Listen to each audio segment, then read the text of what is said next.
En el nombre del Padre, y del Hijo, y del Espíritu Santo. Amén.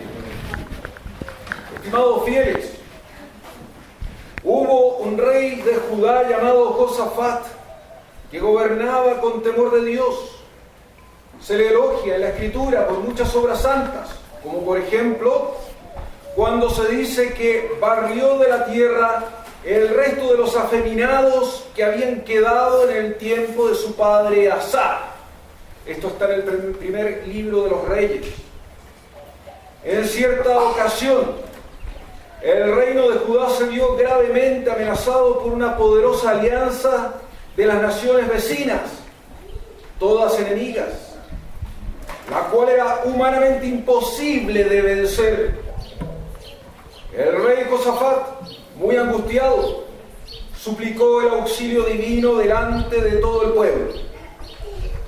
Al finalizar su oración, un profeta llamado Jaasiel se levantó y dijo, lleno del Espíritu de Dios: oíd, Judá toda, y vosotros, moradores de Jerusalén, y tú, rey Josafat. El Señor os dice: no temáis, ni os amedrentéis delante de esta tan grande multitud, porque la guerra no es vuestra, sino de Dios. No temáis ni desmayéis, marchad contra ellos, porque el Señor está con vosotros. Lleno de valor, de confianza en Dios y despreciando los medios puramente humanos, marchó el rey Josafat a la cabeza de su pequeño ejército en contra de los poderosos enemigos, y estos fueron aplastados por Dios. No era suya la guerra, era la guerra de Dios.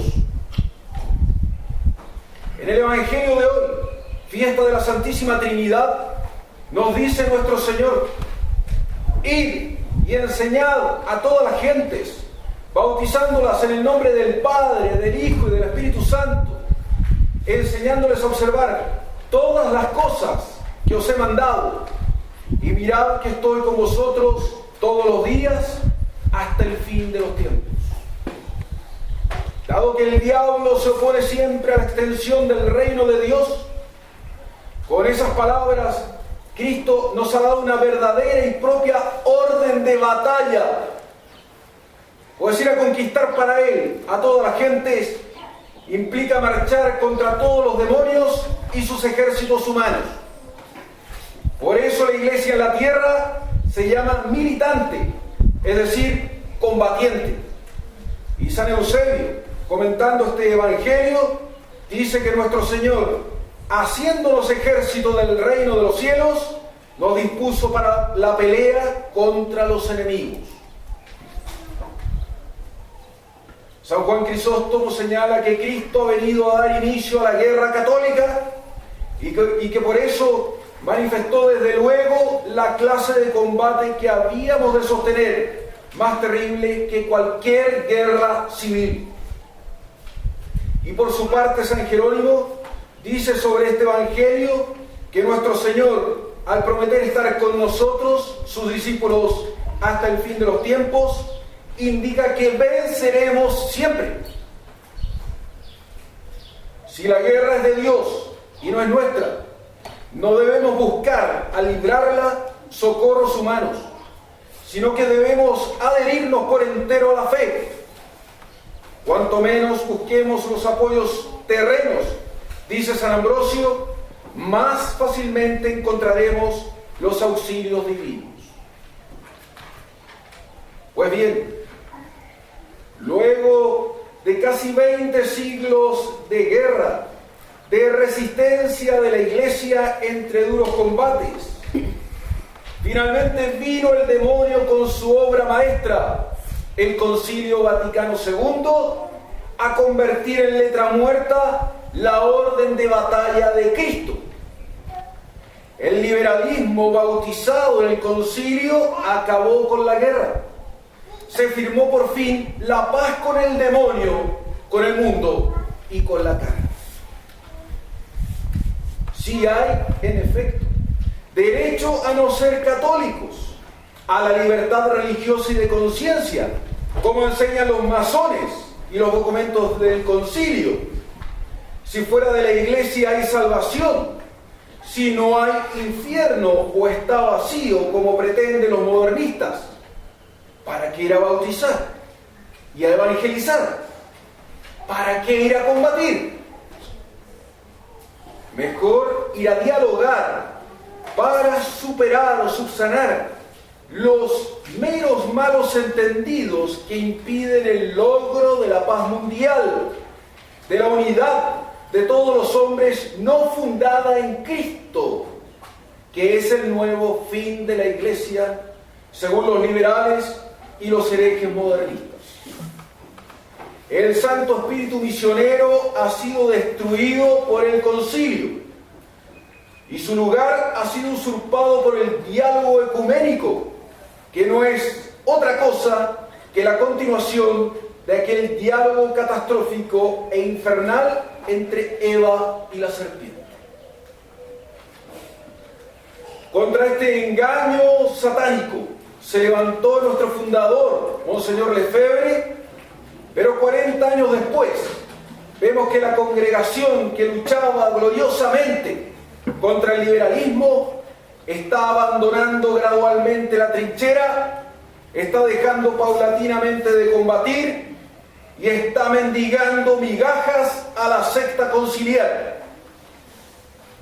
Perdida la esperanza en la conversión de Roma por el poder divino, cosa imposible para los que han dejado de confiar enteramente en Dios, y olvidando que esta guerra no es de los hombres sino de Dios, se busca un auxilio humano, una alianza adúltera con los liberales moderados, la ayuda de unos supuestos nuevos amigos en Roma. Se pretende un acuerdo de paz con el enemigo que estuvo a punto de ser firmado el año pasado. Se piensa que estando en la estructura oficial convertiremos a los modernistas y restauraremos la iglesia. Pero todo eso no es más que una horrorosa ilusión, y esa ilusión está haciendo bajar los brazos a los que combatían valerosamente por Cristo. No se ven ya en la fraternidad los síntomas de esa disminución en la confesión de la fe, decían los 3 obispos al Consejo General en su carta de 7 de abril del año pasado. El combate disminuye, el diálogo aumenta, pero el conciliador termina, lo sabemos, conciliar. Contra esos sueños pacifistas tan característicos de los liberales están las palabras eternas de Cristo. No he venido a traer paz, sino espada o división. Una es la paz del mundo, otra es la paz de Cristo. La paz os dejo, mi paz os doy, no como el mundo la da, yo os la doy. No se turbe vuestro corazón, ni tenga miedo. Hay una paz buena y hay una paz mala. Hay una división buena y una división mala. La paz según el mundo es la unión de los hombres para bien o para mal.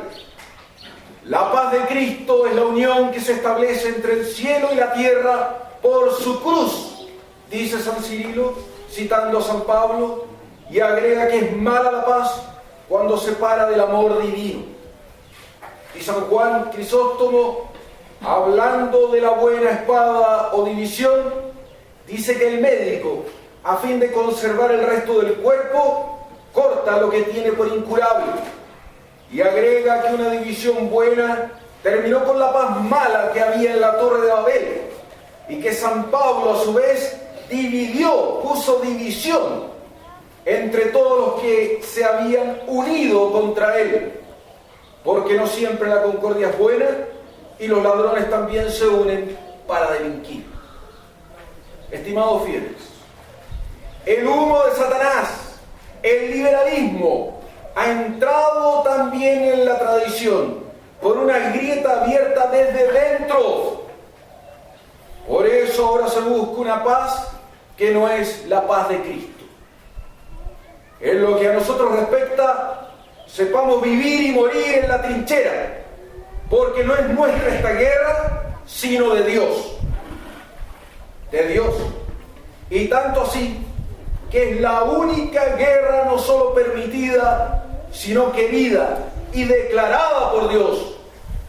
En efecto, enseña San Luis María Guiñón de Montfort en su Tratado de la Verdadera Devoción que Dios no ha hecho ni formado nunca más que una sola enemistad, y enemistad irreconciliable que durará y aumentará hasta el fin, y es entre María y el diablo, entre los hijos y servidores de la Santísima Virgen y los hijos y secuaces de Lucifer.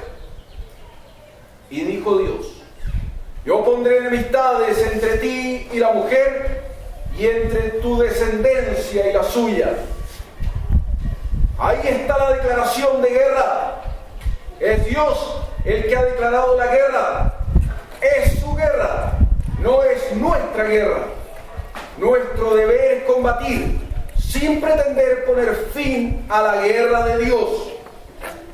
No tenemos derecho a pactar la paz. No tenemos derecho a rendirnos. Tenemos el deber de pelear. A los soldados toca combatir y a Dios dar la victoria, decía Santa Juana de Arco. Siendo así, ningún hombre debe pretender hacer una tregua con los liberales enemigos de Cristo, ni negociar un acuerdo de paz con los destructores de la Iglesia, ni aceptar una paz decretada por los que, en cuanto herejes modernistas, son soldados del diablo. Eso tiene un nombre: traición. Y el que busque o esté dispuesto a aceptar esa paz también tiene un nombre: traidor. Que por la intercesión de nuestra Madre, la Santísima Virgen María, Dios nos conceda seguir las huellas de todos los mártires y de todos los santos, y recibir del cielo la férrea resolución de combatir hasta el final y la gracia de morir antes que traicionar. El Señor os dice: no temáis ni os amedrentéis delante de esta gran multitud, porque la guerra no es vuestra, sino de Dios. Ave María Purísima.